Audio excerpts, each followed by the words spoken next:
ألم تعلم أن الله له ملك السماوات والأرض وما لكم من دون الله من ولي ولا نصير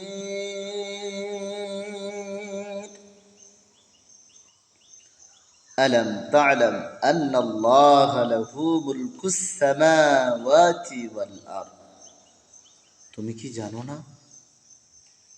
আসমান সমূহ ও জমিন সমূহের রাজত্ব একমাত্র আল্লাহ তাআলার। وما لكم من دون الله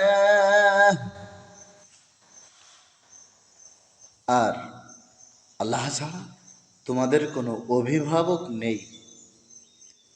মিন ওয়ালিয়্যিন ওয়ালা নাসীর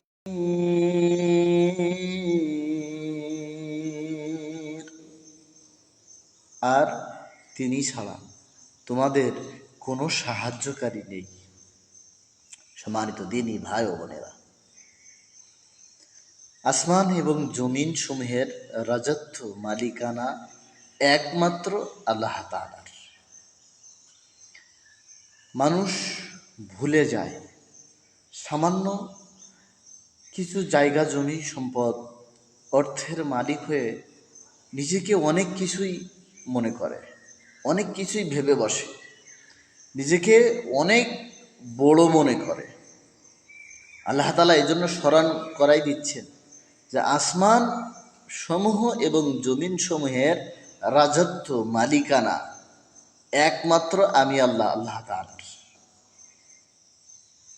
ওয়া লাকুম মিন দুনিল্লাহ আর শুধু আসমান জমিন যে আমার এটাই নয়, তোমাদের অভিভাবক আমি ছাড়া আর কোনো অভিভাবক নেই।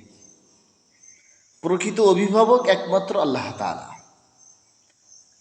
মিন ওয়ালিয়্যি ওয়ালা নাসির আর শুধু অভিভাবক তিনি এজন্য নয়, তিনি ছাড়া আর বান্দাদের কোনো উত্তম সাহায্যকারী কেউ নেই। এজন্য আমরা ভুলে গেলে চলবে না, আমাদেরকে সর্বসময় স্মরণ রাখতে হবে যে আসমান জমিনের মালিক আল্লাহ তাআলা, আমরা কিছুই নই। আপনাকে আমাকে যে সম্পদ অর্থ আল্লাহ তাআলা কিছু সময়ের জন্য আমানত হিসাবে আমাদের কাছে রাখেন, তিনি পরীক্ষা করেন যে আমরা আসলে সম্পদ কোন রাস্তায় উপার্জন করতেছি আর কোন রাস্তায় ব্যয় করতেছি। তিনি দেখতে চান যে এই আমানতের সুষ্ঠু বন্টন আমরা করতে পারি কিনা বা করি কিনা। আর আল্লাহ তাআলা ছাড়া অন্য কাউকে বন্ধু অভিভাবক হিসাবে গ্রহণ করলে চলবে না, কারণ একমাত্র উত্তম অভিভাবক ও বন্ধু হলো আল্লাহ তাআলা। দ্বিতীয় কোনো উত্তম বন্ধু মানুষের হতে পারে না। আর সবচেয়ে বড় জিনিস যেটা, যে একমাত্র সাহায্যকারী আল্লাহ তাআলা, তার চেয়ে উত্তম সাহায্যকারী, সুন্দর সাহায্যকারী আর দুনিয়াতে কেউ হতে পারে না। এজন্য সাহায্যকারী হিসাবে গ্রহণ করতে হবে আল্লাহকে, অভিভাবক হিসাবে মেনে নিতে হবে একমাত্র আল্লাহকে। তাহলে আমাদের উভয় জগতে আমরা সফল কাম হতে পারবো, উভয় জগতে আমরা সর্বোচ্চ সফলতার শিখরে আসনে অবস্থান করতে পারবো। আল্লাহ তাআলা যেন আমাদেরকে এটা মনে করার তৌফিক দিন বা এটা যেন মেনে নেওয়ার তৌফিক দেয় যে সমস্ত কিছু আসমান জমিনের মালিক আল্লাহ তাআলা, অভিভাবক উত্তম অভিভাবক আল্লাহ তাআলা এবং উত্তম সাহায্যকারী আল্লাহ ছাড়া আর কেউ নেই।